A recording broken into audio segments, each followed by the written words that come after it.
Welcome back to the PloughCast. This is episode 2 of the series covering the latest issue of the magazine, Made Perfect. Today we'll be speaking with Aimee Murphy of Rehumanization International, and then with Ross Douthat of the New York Times and author of a wonderful new book. I'm Peter Mommsen, Editor-in-Chief of Plough Quarterly. And I'm Susannah Black, Senior Editor at Plough. This is the episode where we talk about how to be human, how to find out what's real, and how to suffer. Now we are happy to welcome Aimee Murphy. Aimee is the founder of Rehumanization International, a secular organization dedicated to creating a holistic culture of life. Aimee, welcome. Thank you so much. I'm so glad to be here with y'all. So can you just sort of tell our listeners who you are, what the work that you do is, and maybe a little bit about how you got to be doing it?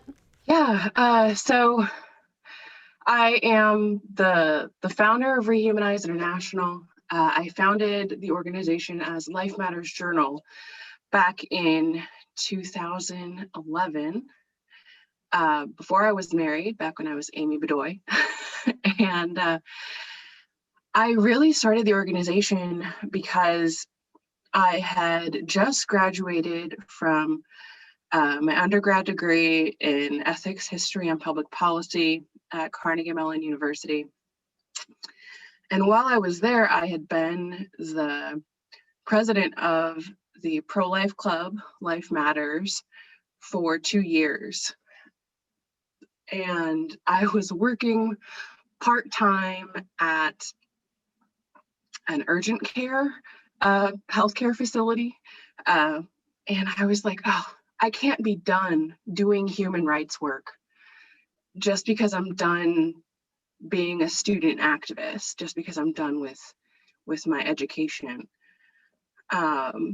So what can I do? And, you know, when I was 16 years old, I had been in this on-again, off-again relationship with a guy. And after he raped me on Valentine's Day, a couple months later, when I thought I was pregnant, he threatened to kill me if I didn't have an abortion. And that moment so deeply unsettled me that I made it my goal to go and unsettle the rest of the world.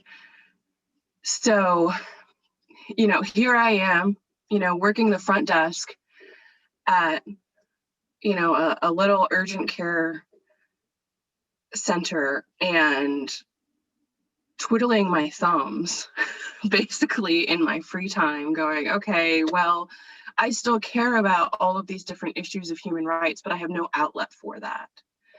So what can I do? And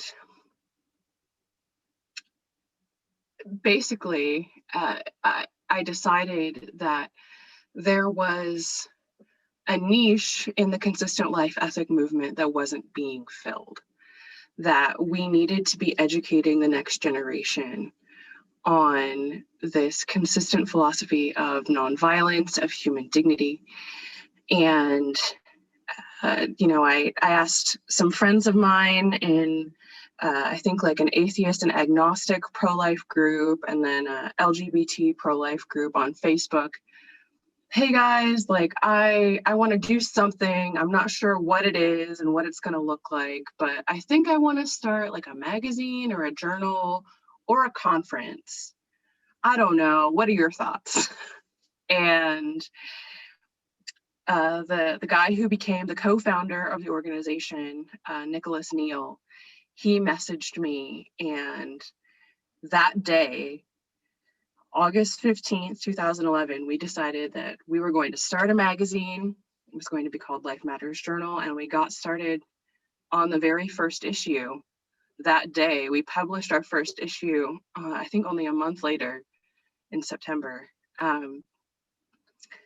And honestly, the ball just kept rolling and picking up steam. Like it really was a sort of avalanche sort of movement where other people saw the energy and the consistency and the authenticity of our organization and really took that opportunity to allow the consistent life ethic to infuse their movements with this deeply authentic care for the human person in all stages and all circumstances. Aimee, could you break down for our listeners, what is the consistent life ethic? Is that a religious thing? Is that a philosophical thing? What does it mean? And what's in and what's out? Yeah, so our understanding of the consistent life ethic at Rehumanize is a philosophical and even a secular understanding that each and every human being has the same inherent human dignity. That same inherent human dignity means that all of us are equal, that all of us deserve to live free from all forms of aggressive violence. So that means in opposition to, forms of legal aggressive violence like abortion, like war, like torture, police brutality, euthanasia and assisted suicide, embryo destruction, like in embryonic stem cell research, and like happens in IVF labs across the world. But also, other forms of abuse, trafficking, and, systemic dehumanization that sort of seep their way into the culture and the laws of this world. So at Rehumanize, we focus pretty exclusively on those issues of legal violence, legal aggressive violence. So generally more on like war and the death penalty, abortion, embryo destruction, while still also acknowledging that even if we abolished all forms of aggressive violence in the law, that there would still be work to do to uphold the dignity of every human being in the culture. That we would still have to work on ending, dehumanizing poverty. We would still have to work on ending racism and sexism and ableism, etc. I'm interested in the fact that Rehumanize is a secular organization. You yourself, if I'm not mistaken, are pretty Catholic. Is that right? I am, yeah. However, when I became pro-life, when I was 16 years old, I was an atheist. And I was and still am openly queer. And so when I started Rehumanize as Life Matters Journal 10 years ago, I was really adamant that I wanted it to be a space where people from all sorts of different backgrounds would feel comfortable working alongside each other for human dignity, for an end to violence. Really knowing that if we want to create a culture of life and a culture of peace, that we need everyone to be on board. We need everyone to believe that violence is contrary to human dignity. I often use the analogy of the burning building, right? And I use this when talking usually to conservative pro-lifers who don't want to include atheists or LGBT pro-lifers in the movement. And I explained to them, if we consider abortion, the killing of 800,000 children every year in this country, like a burning building, and you have a fire company that rolls up and, like they're in charge of delegating firefighters to different parts of the building to put the fire out. And you have the fire chief who's standing there, and he's standing there with a checklist. And he's like, okay, are you a conservative Christian? Are you straight? Okay, you can go in the building. But like, if you answer no, like I'm an atheist and I'm queer, and the fire chief's like, no, you get out of here. Like, you would probably question the sanity of that fire chief, and you'd be like, what are you doing? Right? Because there's a burning building here. There's children who we can save if we work together, and you're sending people away. Like, why would you do that? So I wanted to make sure that this movement would be one where we have every human working for the dignity and life of every human. Ever since the conversation began around the current Dobbs case before the U.S. Supreme Court, there's been, of course, a lot of worry, especially on the pro-choice side, about the outcome, which we don't know yet, and also accusations of bad faith on the part of the pro-life side when there's been arguments for a more adequate social safety net, for a sort of across-the-board support for women and for children and families. Have you encountered similar in advocating for a consistent life ethic? Because, a consistent life ethic is represented by no constituency in American politics or the politics of most Western countries today. Yeah, politics is hard. I almost said impossible. It's very hard to navigate the current political landscape. I'm wearing my politics kills, choose life shirt that kind of explains in visual form that both of the major parties that we have today really pick and choose which humans they support and which humans they throw under the bus. Because on the right, yes, you might have these politicians that support ending abortion and support, ending euthanasia and assisted suicide, but at the same time have been supporting hawkish wars or have been dehumanizing these refugees and immigrants who are attempting to make a home here in the United States, or have even been dehumanizing families that rely on the social safety nets like welfare, like SNAP or like WIC, etc., or disabled people. I have a friend who is an ardent pro-life activist who has been working in the movement since the 90s when she was a college student, and she is pretty severely disabled, and consistently when she goes into conservative pro-life spaces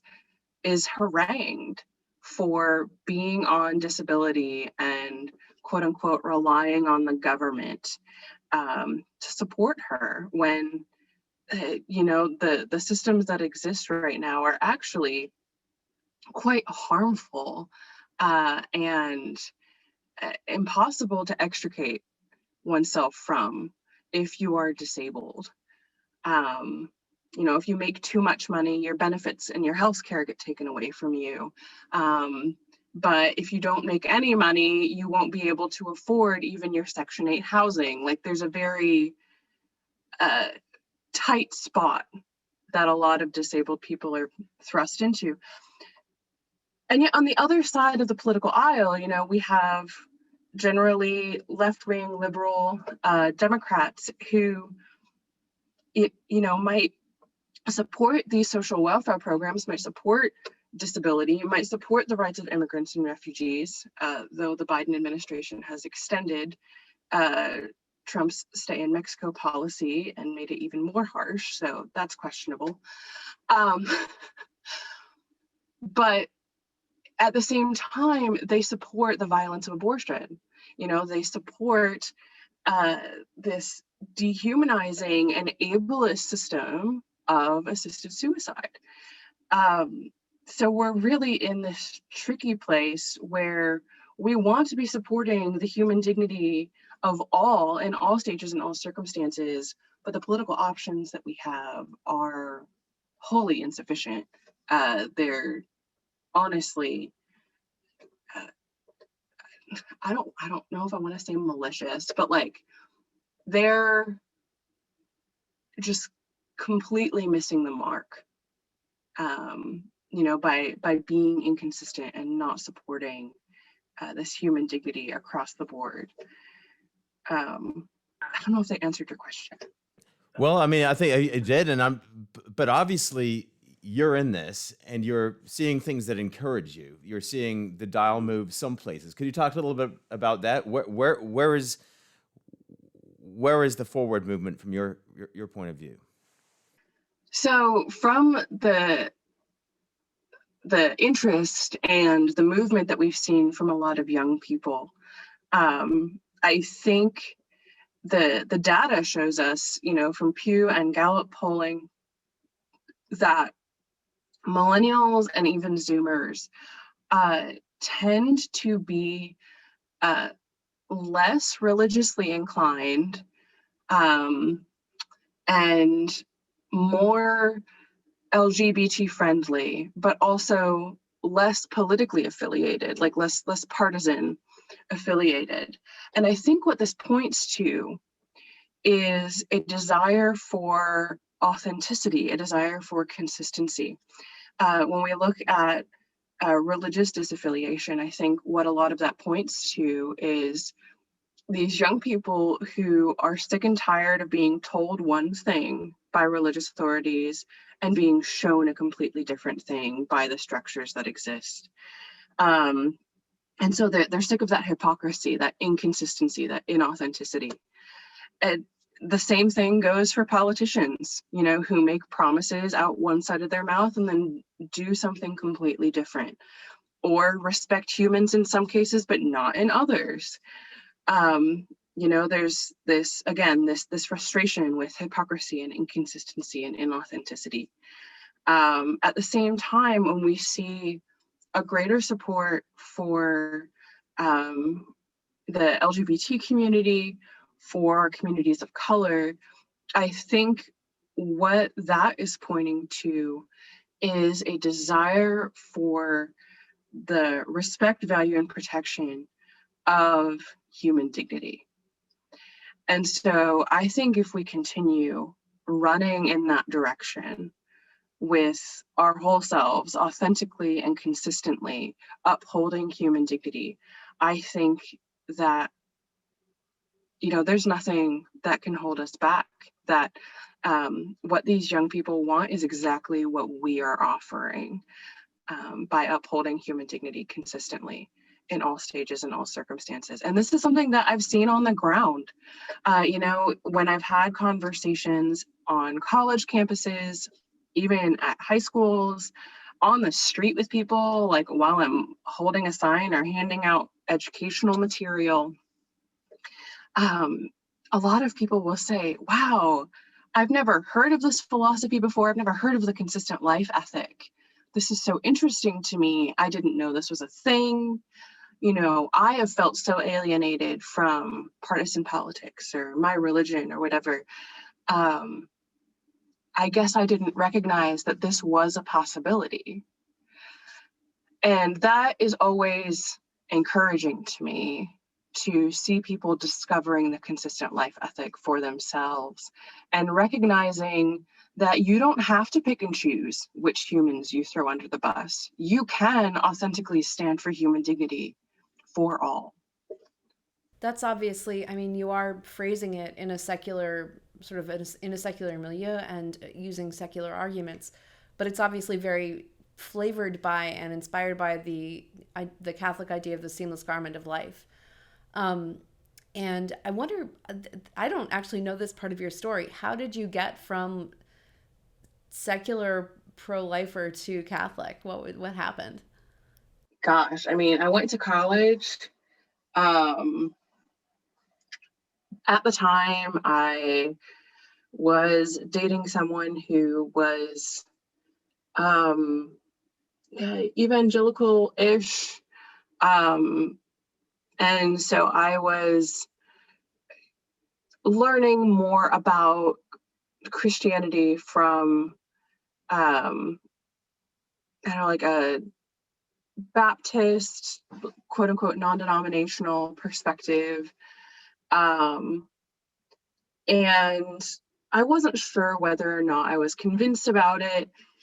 So I was reading on, like various different religious traditions because I felt like there was something bigger than me eventually. You know, like I got to this point where I was like, okay, I'm agnostic-ish, like I'm not sure what I actually believe in, but I'm pretty sure it's not nothing. Um, and I got to college and I was attracted to the Catholic Newman Center. Like, and I was raised Catholic. My parents weren't openly pro-life or anything, but it didn't seem super attractive to me when I was a rebellious, bratty teenager. When I got to college, though, and this is going to sound super silly, the Newman Center had an event that said that they were going to go curling, like the winter sport involving like Swiffers and rocks, right? And I was like, oh, heck yeah, I am into this. This is so cool. So cool. And then a friend of mine in the architecture program mentioned to me that they had this thing called perpetual adoration every Friday, and like, did I want to go with him and sign up for a time slot? And I was like, well, I don't know what that is, but like, I am down to do things with new people and try to make friends. So I signed up for a time slot at adoration and went, and truth be told, I was like, this is Jesus. Like, I don't know if I believe in other things, but I believe this is Jesus and this is God. And like learning more about the social teaching of the Catholic Church, I was like, oh, they're also like consistent about human rights too. And like, this aligns with my internal conscience about, you know, general like practices of nonviolence and upholding human dignity in general. So I don't know, like a combination of factors, but yeah, curling and adoration. That'll do it. I mean, I had a similar experience of I was pro-life before I was Christian, and it's this weird, like, it feels like it becoming pro-life kind of softened me up in some way. It was like, yeah. It was sort of like, it was one less hurdle to get over once I finally became Christian, but it was also kind of like, it's like when you see humanity for what it is, you kind of also start to see God for who he is in this weird backwards way. Mm-hmm. It's very strange. Yeah. So this is obviously for our disability issue. You've tweeted a bit about your own sort of health issues and struggles with fibromyalgia and so on. I wonder whether whether you could talk about that with regard to the sort of discourse about like, you know, imperfect, like basically like the eugenicsy aspects of pro-choice stuff. So I was diagnosed with fibromyalgia, I want to say like 4 or 5 years ago now. And I've been dealing with chronic pain since I was in my early 20s. But like didn't have a diagnosis for it for a long time because, in case you didn't know, the medical system sucks in this country. And honestly, like around the world when it comes to believing women about what they say about how they're feeling and their bodies, etc. So the more that I have attempted to come to terms with my own disability and need for things like mobility aids, the need to step down as executive director from Rehumanize this past year and move into a part-time role because of my chronic illness, the more I have really tried to dive deeper within the disability movement, also understanding that it's not something that I am native to. You know, like I wasn't born with a disability. You know, despite being born 6 weeks premature, I was born happy and healthy and totally fine. And so there is a difference, I guess, about like coming to it as a young adult than coming to it, you know, straight away, you know, like in the womb or, you know, at birth being diagnosed with a disability, like some of my friends who have spina bifida or cystic fibrosis or cerebral palsy, for example. So I do just like want to acknowledge like there is that difference. At the same time, there is an interesting,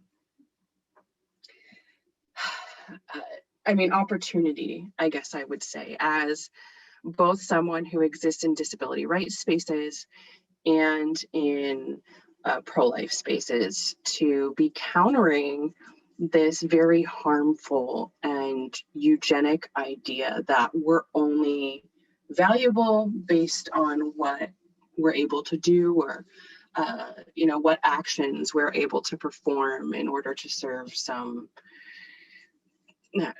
usually utilitarian purpose. I actually had a discussion online this week with someone else who is disabled and has a chronic pain condition. And their argument was extremely eugenic. And there were several of us who were involved in disability justice spaces who were talking with this person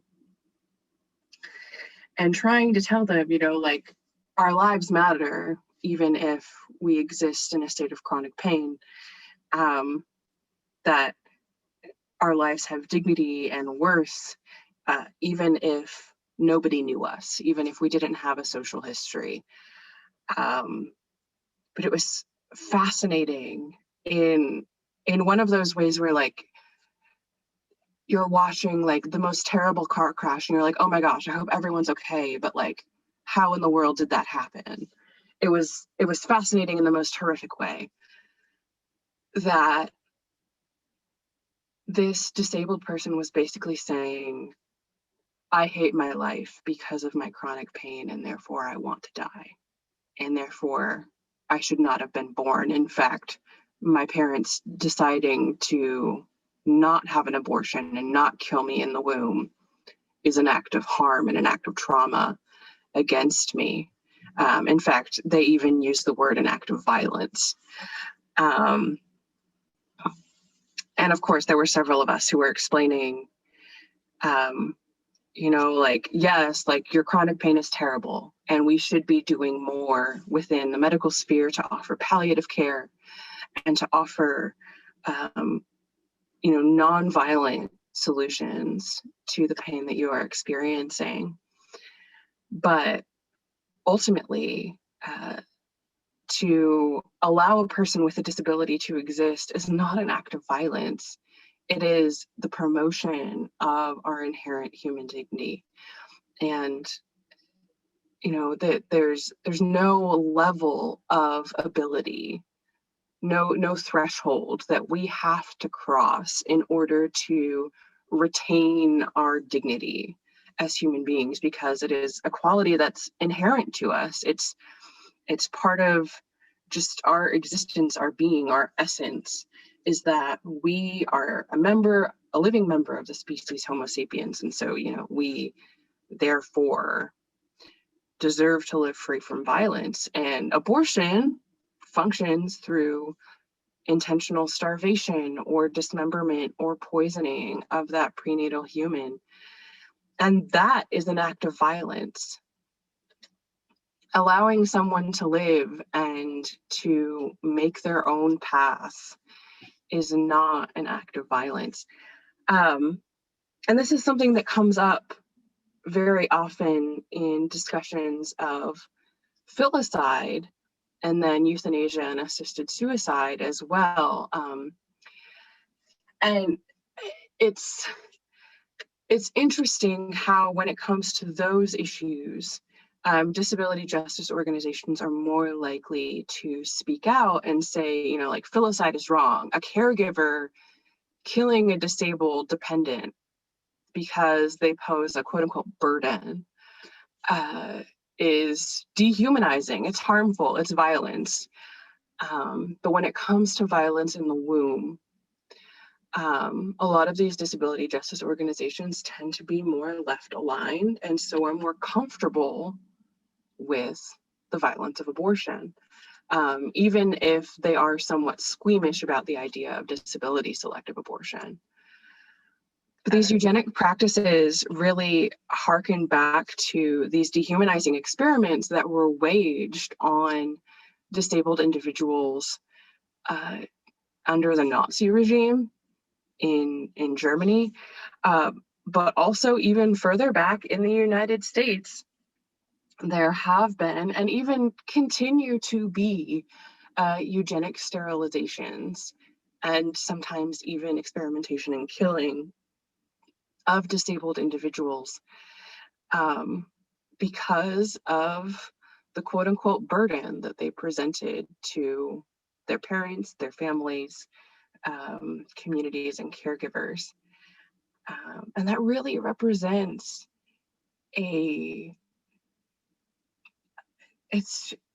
I can't even put it into words, just how harmful and ableist a standard that sets for today,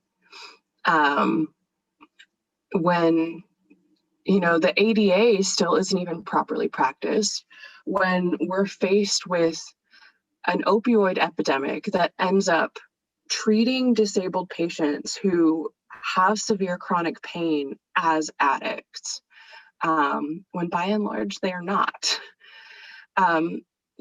It results in not only these eugenic abortion practices, but also the common idea that to have a disability is to be less worthy of life and care, which then translates into a push for assisted suicide for those of us who have intractable pain or have terminal illnesses.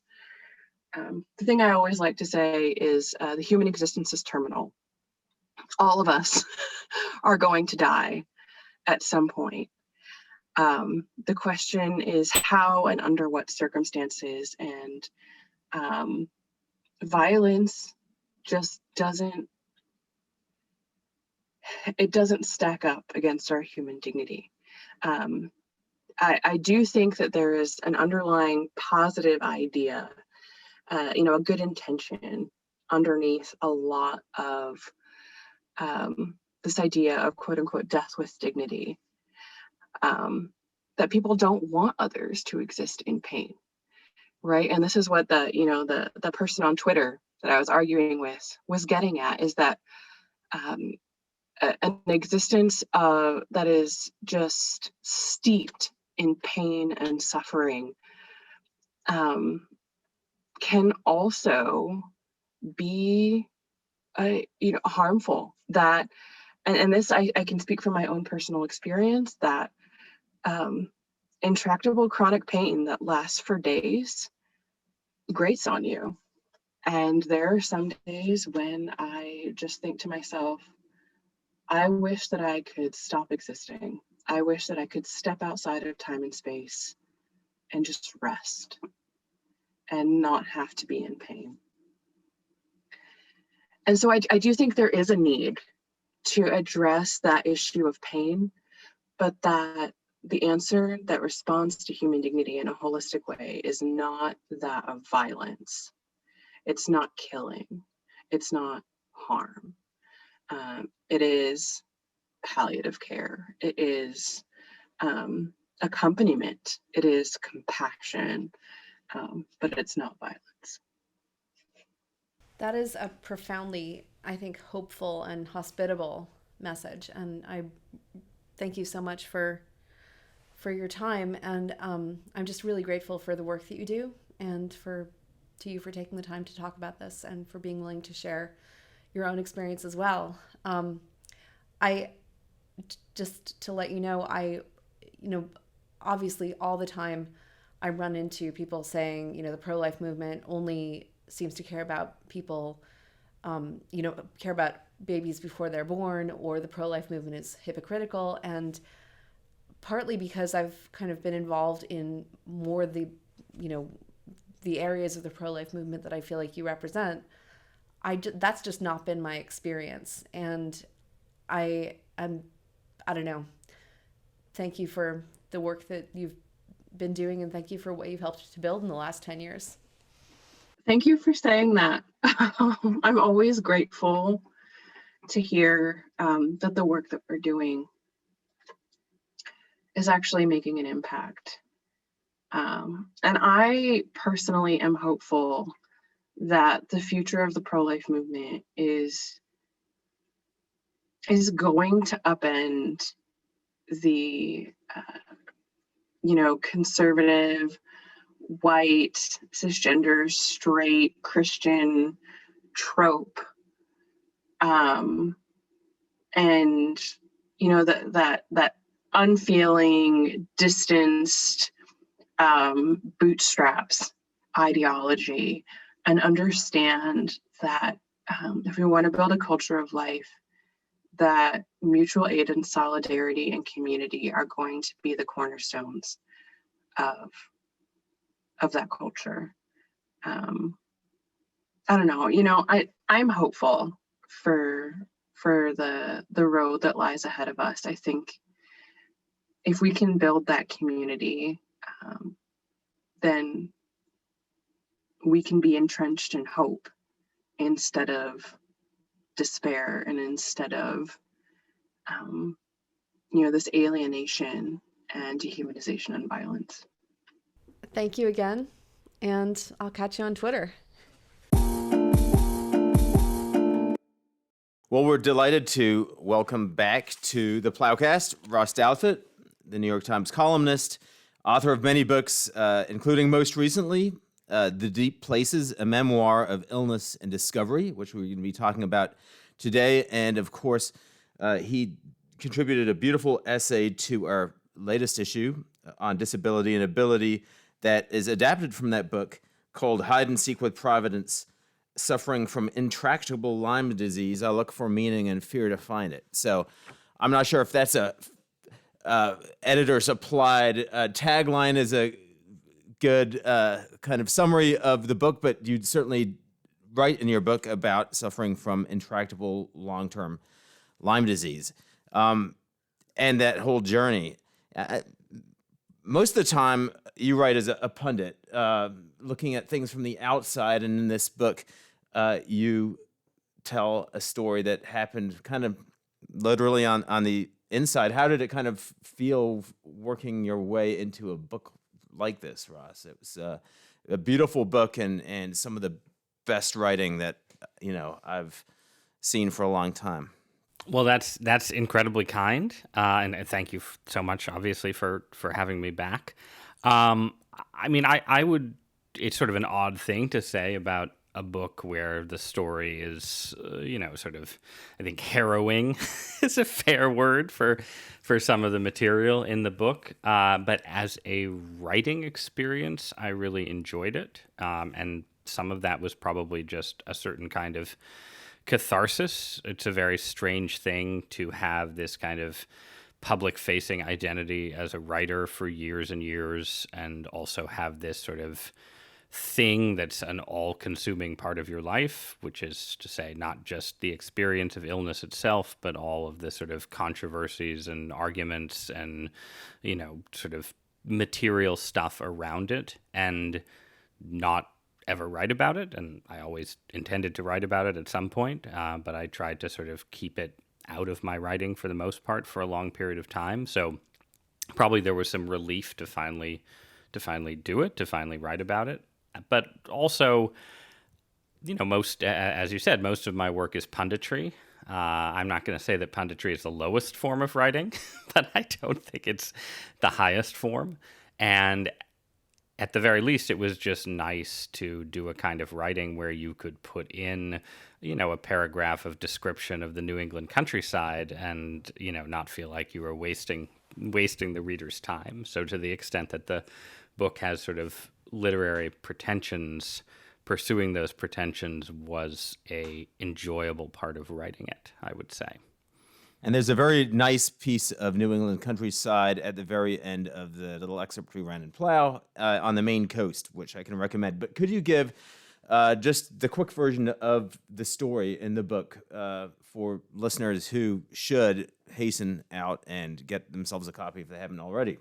They should rush, but if on the off chance they haven't yet. So this is a book about basically how my wife and I, with then our 2 kids, she was pregnant with our third, did buy our dream house in a somewhat rural part of Connecticut in 2015 after living for many years in Washington, D.C.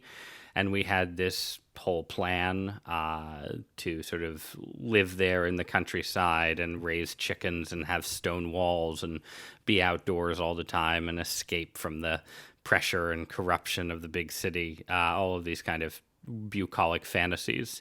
And instead of living them out, we lived out a kind of Stephen King story where I became very, very ill while we were actually still in Washington, D.C. We had bought the house, done the home inspection, but we had several months before we were actually moving. And I had just a totally bizarre illness, pain all over my body, insomnia, weird tingling and, phantom heart attacks, trips to the emergency room, all of these things. No doctor in DC could figure out what was wrong with me. And it was only when we moved to Connecticut and started seeing doctors up there that it became clear that I almost certainly had Lyme disease, which is the famous sort of northeastern scourge carried by deer ticks.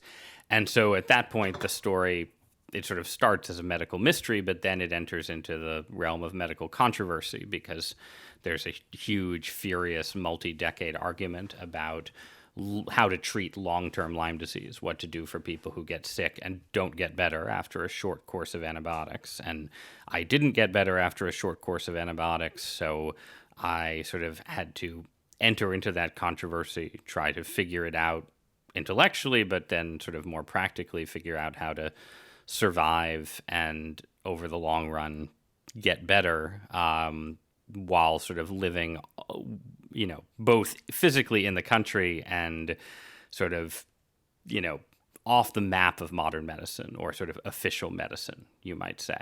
So that's sort of a sketch, I think, of what the book is about. One piece of that of course, a lot of people I think can relate to is what makes a story credible? What makes a person's account of their experiences believable? Before and you tell about it in the book, before you kind of knew what was going on, the word that would kind of rapidly spring to a lot of people's mind is, psychosomatic. It's all in your head.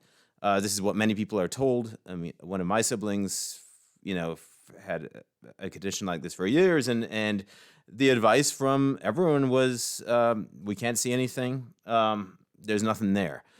After the book comes out, a certain number of the reviews have repeated the same line, right? We've read the whole book. It's a beautifully written book.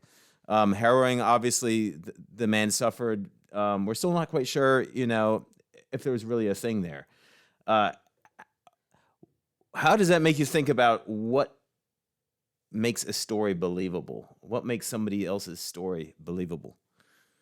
Well, I think there's the challenge with an experience like this, right, is that in trying to convey it, there's inevitably a certain tension between being maximally persuasive and maximally honest.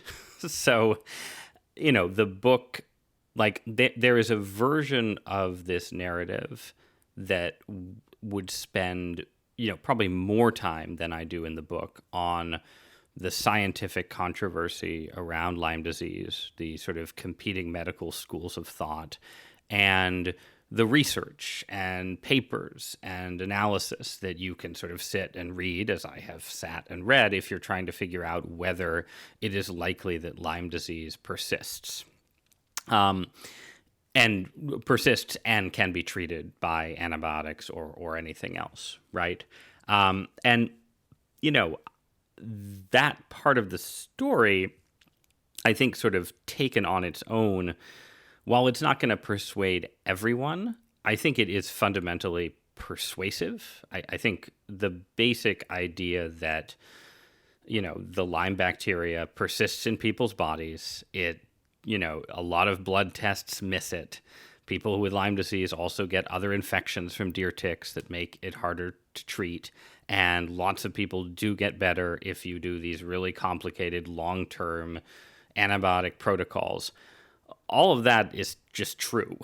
I mean, they're obviously, it's not true in the sense of being universally accepted, but it is in fact correct. And I think it's correct in a way that a totally disinterested person who sat down and read 6 books and 20 papers on the subject should be convinced by. At the same time, the experience of being sick, right, with something like this is, it's an experience where you yourself are plagued with self-doubt and uncertainty because you're being told you don't have a real illness. The illness inevitably has psychological consequences that then feed back into the physical, and you're trying to disentangle the two. So there's sort of the basic burden of self-doubt, but then also you do crazy things when you're sick like this, right? Like I did the sort of basic thing that people do for long-term Lyme disease of seeing these doctors who will give you combinations of antibiotics and doing that for months and years. And that was, I think, crucial to my slow recovery. But I also had, chiropractors put magnets on my body. I bought a machine that generates sound frequencies that are supposed to shatter bacteria inside your body. I had, that was a rare funny section of your book. Right. There's comedy there, right? And, and the excerpt that appears in Plough is focused on the slightly more mystical things that happened. Not sort of miraculous, but sort of, tinged by providence, you could say, in ways that a strictly materialist account would tend to discount. So in order to be honest about an experience like this, you have to talk about that stuff, because this is not unique to me. Anyone who has this kind of long-term, you can't seem to get better situation is going to try a lot of weird things and have a lot of weird and unexpected experiences. And so, I think one of the challenges as a writer is figuring out how do you strike that balance between being as persuasive as possible on this sort of core scientific question and being as truthful as possible about all the weirder stuff that you did. And, obviously, I think I, was probably persuasive to some readers, and the balance was less persuasive to others. And you can see that, I think, in some of the reviews. I think there's also a sense of like there's a certain kind of reader, I think, who just doesn't sort of, who probably thinks it's in my head but isn't going to come out and say it, right? Like there's also, once you've written a book like this, there's a certain sense of like, well, we like Ross. He's obviously been through a lot. We're going to be respectful. We're not going to sort of be too explicit about our doubt. So I'm sure there's some of that out there in the response too. But I did decide early on in the writing to try and make it as honest a memoir as I reasonably could, knowing that, the sort of strict persuasiveness of the book would, at least at the margin, diminish, I think, for a truly skeptical, a reader who just doesn't believe in this chronic illness stuff at all. It's your experience and sort of seems to invite, and you almost sort of endorse that sort of reading, almost a mythological reading of what happened to you. And it seems to me that there's something interesting about like what that might say about how reality actually is, because so like you could sort of like read the, chapter 7, the big weird chapter, and think, okay, this means that this is more likely to be psychosomatic, or this is more likely to be like an overwrought imagination sort of phenomenon.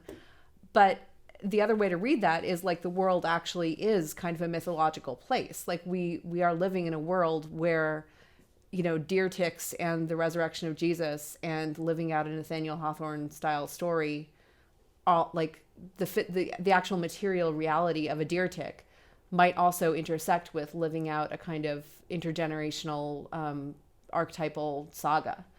That actually, I don't know, does that ring true to you at all?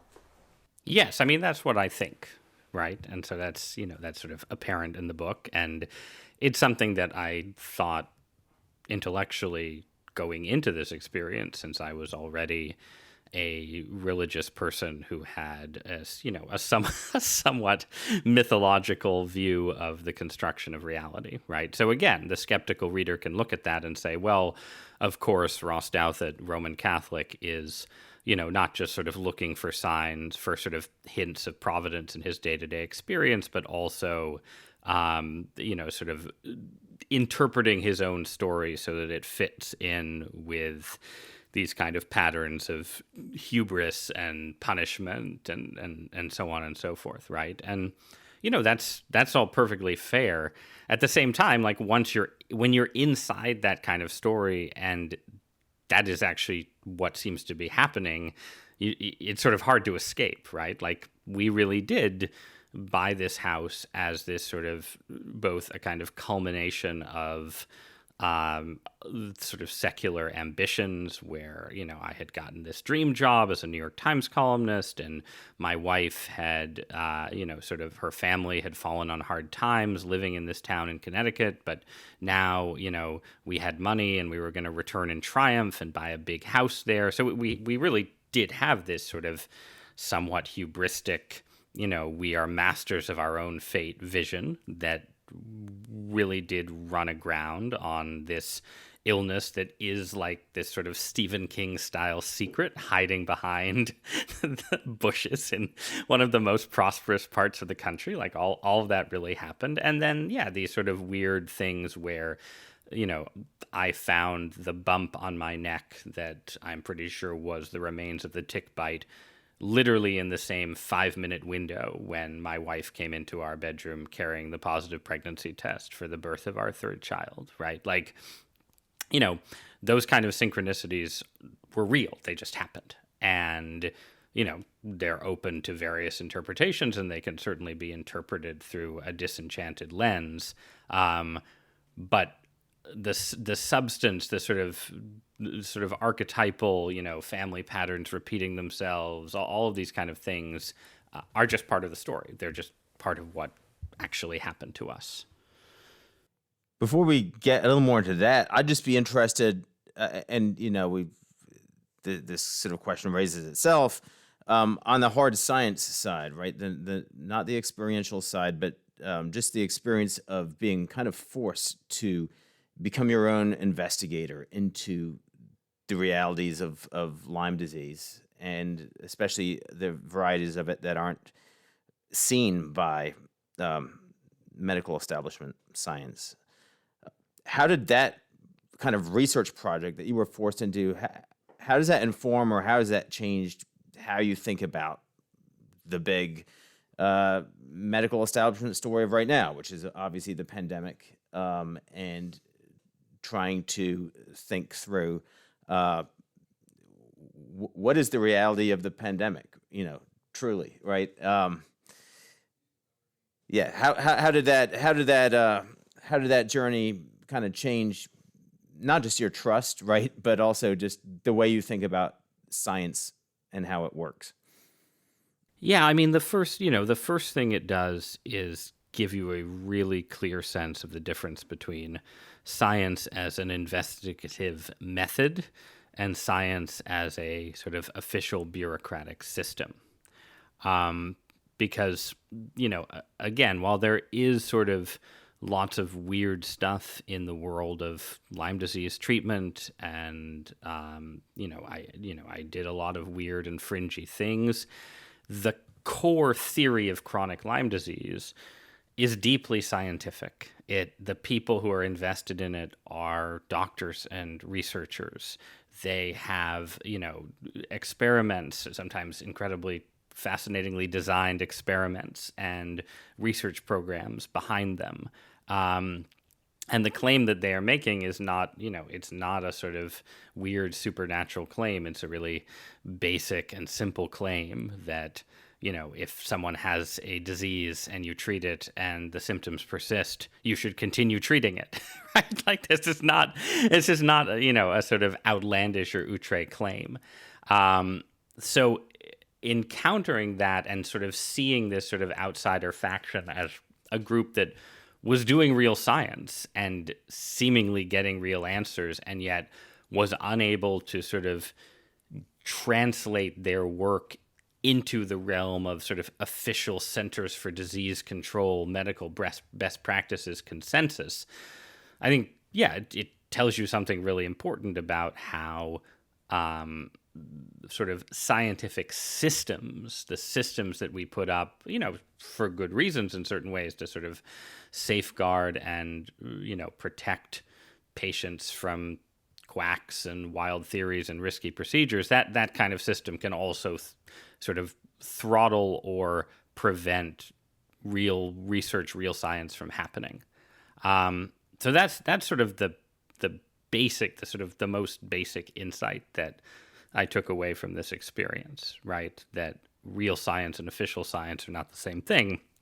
And then, of course, as applied to COVID, you've seen this reality play out in a much more accelerated and public fashion than you see it play out in these sort of intractable long-term chronic illness debates, right? Where, you will have official science make some kind of authoritative statement about a fast-developing sort of pandemic situation that then has to be walked back or revised very, very quickly in spite of the sort of confident authority with which it's offered. And, you've seen this from the beginning, whether it's the World Health Organization or the CDC or anyone else, just sort of this gap between it's not so much the gap between pronouncements that are wrong and realities that disprove them. It's the gap between the confidence with which things are asserted, the sense that like medical authority is something that has to be wielded in order to show the plebeians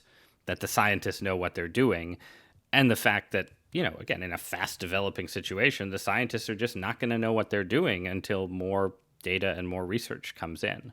So there's been a lot of, I think, case studies in that throughout the pandemic. At the same time, like I think the pandemic has made me very aware that, just because the system gets things wrong and outsiders get things right doesn't mean that the outsiders are always right, and you can always trust the outsiders, right? Like I think a lot of the outsider treatments for COVID that have been promoted don't have strong evidence behind them. And I think at least some of the critiques of the vaccines and vaccination also don't have strong evidence behind them, right? And I think you can end up in this kind of dynamic where once you've had this sort of disillusioning experience with the medical system, you assume thereafter that the system must be wrong.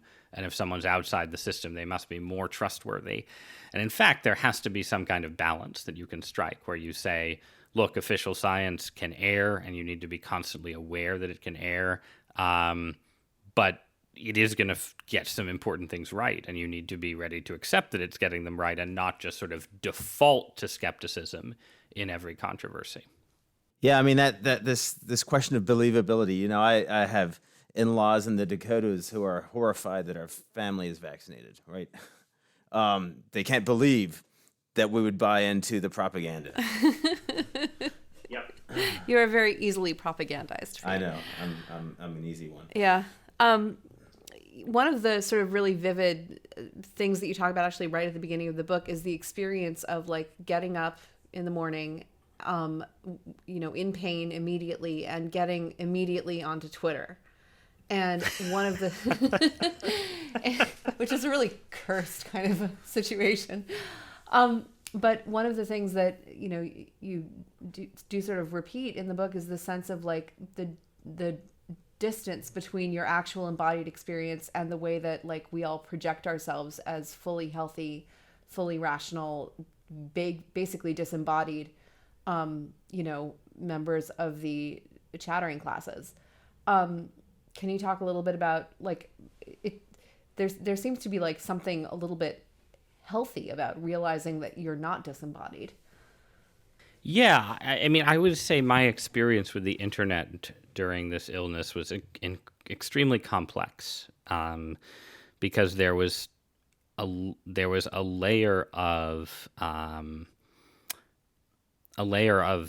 this sort of awareness of the fundamental dishonesty involved in a curated self, right? That like, whether it's, it takes different forms, whether you're on Twitter or Instagram or TikTok or, wherever, but the act of curation involved in presenting yourself online is somehow different and I think somewhat more dishonest even than the, ordinary curation in which we, when we put on clothes in the morning and go out and act normally in society, right? And, I could just see in my own habits, just in person, when I was really sick, I put more of that out there. I couldn't help it. I was, if you ran into me when I was at my worst and we talked for more than a few minutes, it would come out that I was sick like that. That would just sort of be part of my presentation, sometimes in, sort of over the top and embarrassing ways. And it wasn't part of my presentation on social media. And I think that's generally true. People don't always know how to sort of present their own sickness in normal flesh and blood interpersonal relations, but they project it more honestly than they do online and social media. And I mean, often people who are really sick just sort of disappear from those worlds. So it's like curation to an extreme, right? The self just sort of evaporates from those worlds when they're sick. And that experience fed into, I think, a lot of pre-existing beliefs that I had about, what's wrong with the internet, right? And what's good about embodied existence, even though in this case, what was important about my embodied existence was that it was a living hell and totally miserable. At the same time, the complexity, first, the internet was also really, really important to my recovery in the sense that I don't know, there was all kinds of research and reading I did, all kinds of ideas that I found and connections that I made that just wouldn't have been possible if I had gotten sick in 1977 or something. And so you have to sort of, having this, you sort of hold in balance, right? This sense of like, well, the dark side of the internet reveals itself through this experience of disease, but the possible benefits of the internet also reveal themselves. And then somewhere in between is this reality that I still deal with today when I'm like 90 to 95% better, but I still have bad times and bad days and so on. And one reason I would start the day by diving into Twitter is that it would take me away from my pain a little bit. That was one way of dealing with the pain, to sort of go into a world of abstract argument rather than a world of enfleshed existence. And that was not what I wanted to do. I wanted to be embodied and away from, that was why we'd moved to the country. It was why we were getting out of this sort of pundit world, and I was supposed to be getting away from my screens and so on. But, but the screens did also help me manage my pain in various ways that were probably important and helpful. So anyway, that's a sort of rambling thoughts on the meaning of the internet under these sort of conditions of physical suffering. In the plow piece, and much more in depth in your book, you talk about how, although you'd grown up in a very religious family, wandering through various forms of American Christianity, you'd never yourself sort of had mystical experiences or sort of a sense of direct connection to, the spiritual world.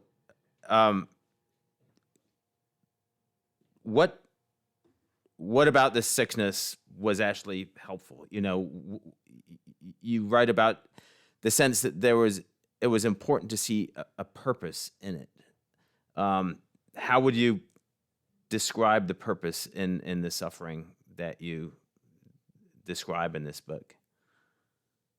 Did you ever come to an answer on that, or more just a sense that there was a purpose, even though you couldn't quite put your finger on it? I mean, you do end up with a certain kind of circularity in thinking about suffering, right? Where, in part, I think the obvious thing that I've experienced even more since publishing the book is that you develop a wider and different kind of sympathy for and understanding for what other people go through, right? And so that's not really an answer to why suffering exists in the world at large. But once suffering does exist in the world at large, suffering yourself helps you understand the world and other people better.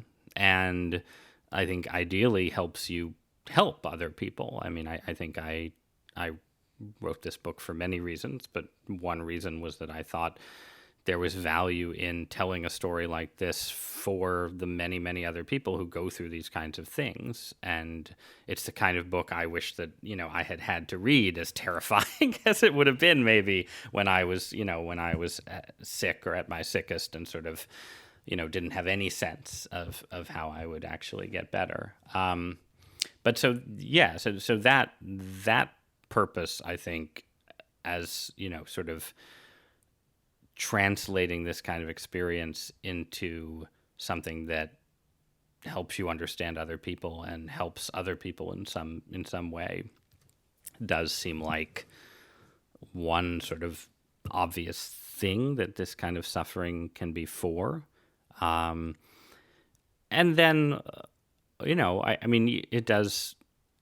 it changes you internally, and I don't want to overstate that because, life is a journey, and, there are parts of yourself that just sort of stay the same even through, or sort of are still there waiting for you as you come out the other side of an illness. But when you're at your sickest, some of your faults are just inevitably exaggerated. So it's not suffering, the experience itself. So put it this way. Sorry, this is sort of fragmented, right? But in my case, whatever I feel like I've gained from the experience, I've only been able to really gain because I've gotten substantially better. And I don't know that I would be able to say, if I were still as sick as I was 6 years ago right now, I don't know if I would be able to have a conversation or say honestly, here are good things that I've drawn from this. And so, maybe that is like what true sainthood is being able to draw good and become a better person without the suffering being lifted. But in my case, the experience of fighting for my life and health, gradually getting better, was sort of essentially interwoven with any kind of personal, psychological, or moral benefit that I took from the suffering itself. I liked your comment that, Jesse Ventura accuses Christianity of being a crutch for people in trouble, and just the avowal that faith as a crutch can actually be a pretty good and important thing.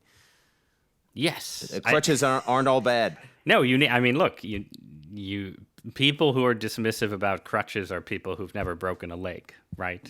And apply that logic to metaphorical crutches and other life situations. And what Ventura is describing is a case for religion, not a case maybe that religion is true one way or another, but a case for why being religious can be incredibly important to surviving and thriving under the difficult conditions that basically every human being faces at some point or another.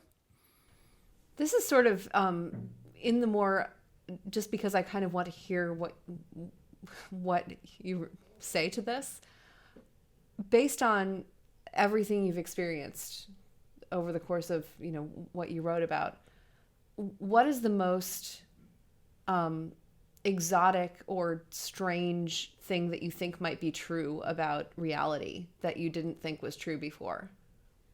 Or like, what's the weirdest thing that you think might actually be the case? Well, I mean, just based on this experience alone, right? Not general widening. I mean, I think there's sort of two sort of separate things here, right? Like, so I'm Roman Catholic. I believe, as a doctrine of the faith in the communion of saints and the power of intercessory prayer. So that's something I believed in before. But this illness was the first time in my life when I had actual experiences that gave any evidence that might be true. Like, true, not just in sort of a vague, like, say some Hail Marys kind of way, but in a like very specific, ask a particular saint or even someone who has died and might be in heaven for some kind of help and seem to receive something in return.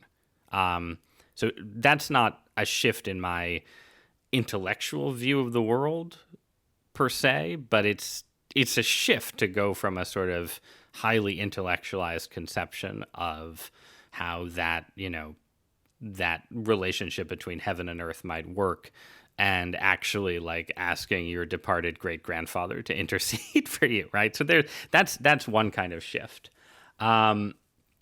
I mean, then, the thing I mentioned it earlier, but the thing that I've, in the sort of more scientific, in the place where science and pseudoscience blur into one another, the thing that I did to treat myself that was most effective outside of the normal antibiotic realm was this thing called the Rife machine that generates these sound frequencies that are supposed to shatter bacteria, but also are supposed to do a lot of other things. When you buy a Rife machine, and it's named for this inventor from the 1940s who came up with the idea, you get this large book of frequencies that are supposed to treat everything under the sun.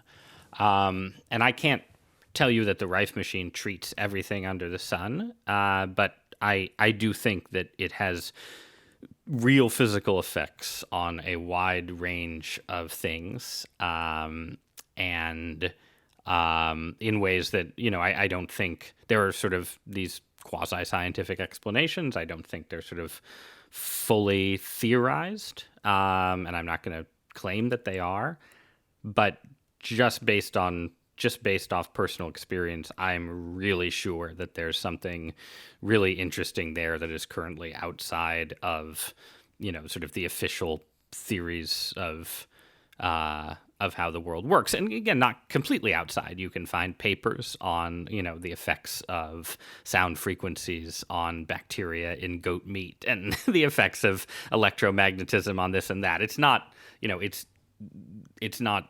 There are people studying these things, but they are way outside the realm of what any normal doctor or scientist would think of as sort of constituent parts of reality. And I had literally barely heard of anything like this before I got sick, and now it's the weirdest thing that I'm quite sure is has some reality behind it. So describe, how does this actually work? You take this machine and you apply it to some part of your body and you dial it up?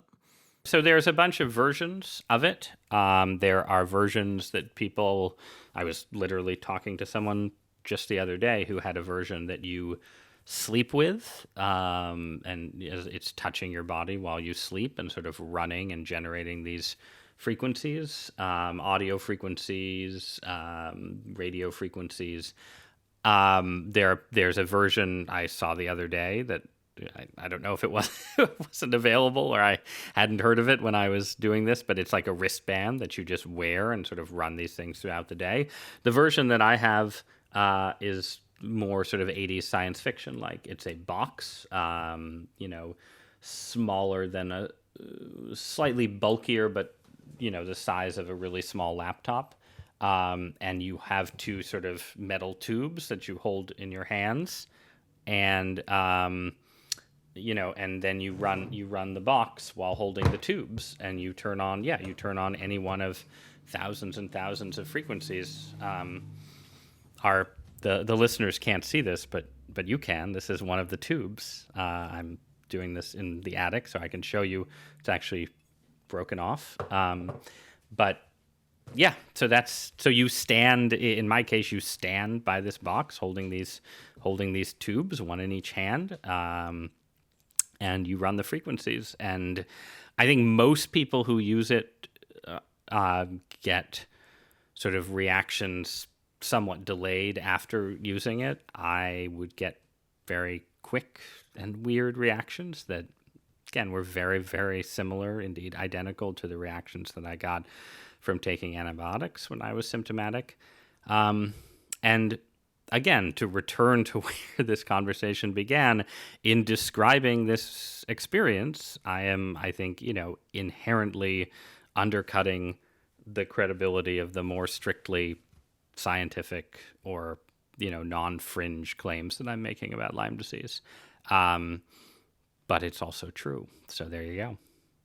Well, I found that actually a compelling part of the book because, of course, if you're desperately ill, you're willing to try virtually everything, right? And that's actually a very reasonable response. Well, you wanted to go for the Rife machine. I kind of wanted to get Ross to tell the story about the intercessory prayer. Yeah, so I mean, you pray a lot when you're really sick. The praying, I've never been very good at prayer in the way that you're supposed to be good at prayer. But when I got sick, my prayer basically just became this sort of pattern of desperate begging. That was sort of the sum of it. And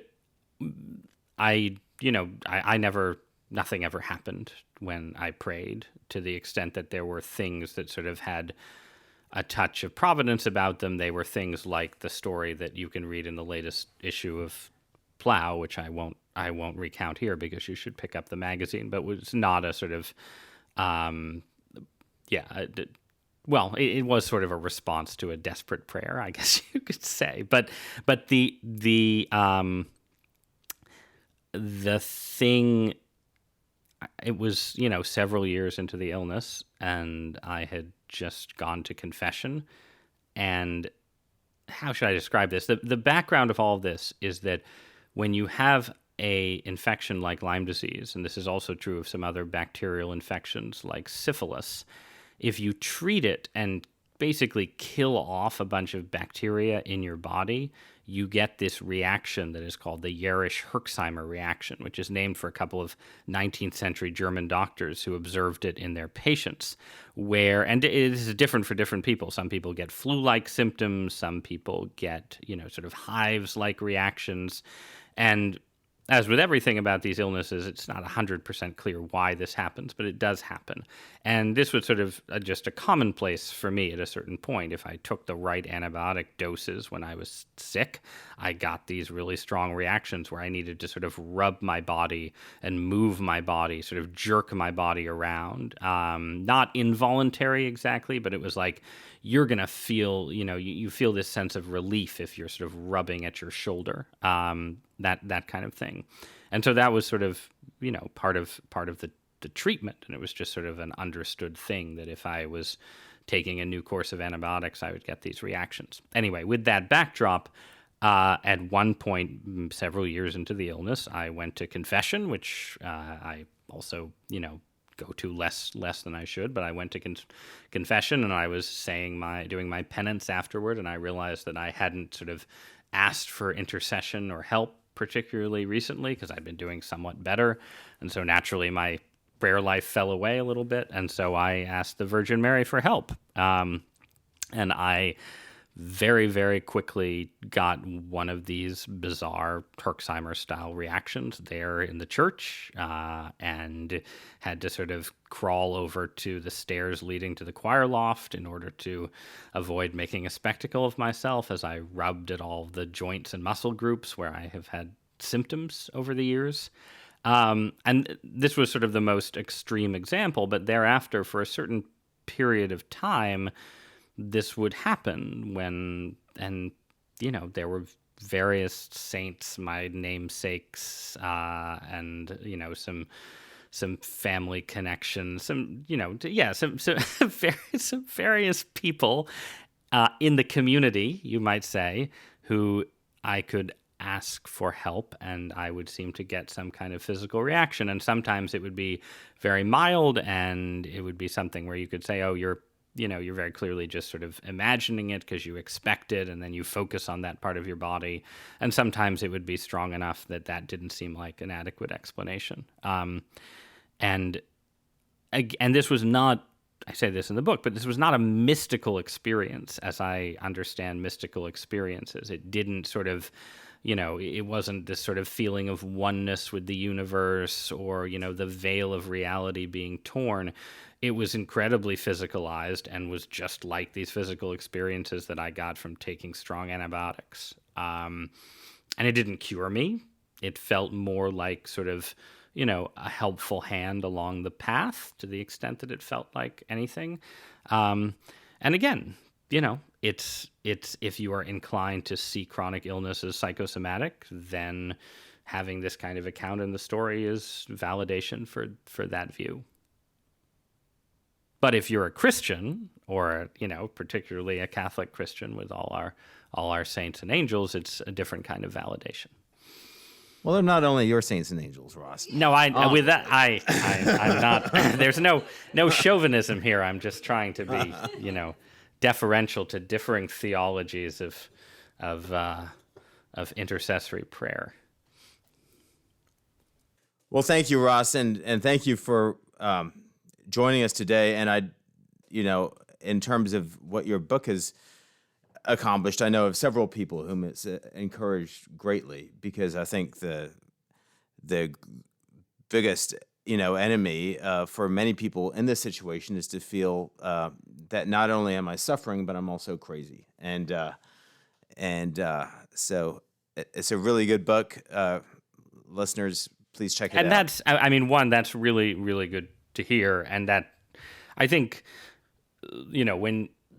when you write something like this, in certain ways you have to accept that is the primary benefit of writing something like this. That yes, there may be some skeptics who are convinced by my account, and there may be some of my readers who used to think I was a serious person and now think otherwise. But either way, the primary beneficiaries are people who are touched by this kind of experience, and I'm glad that I hope that's the case. I'm glad that if people for whom that's been the case.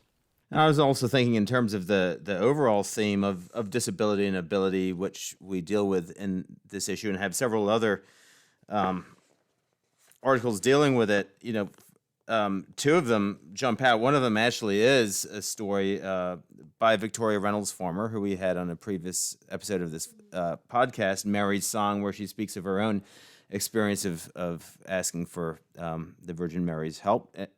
She has a lifelong disability, and the importance for them of telling what it's actually like to live in a body that is always suffering, and probably always will be suffering in their earthly lives, and yet to see life as something precious and actually, in an odd way, be all the more thankful for living in this world, right?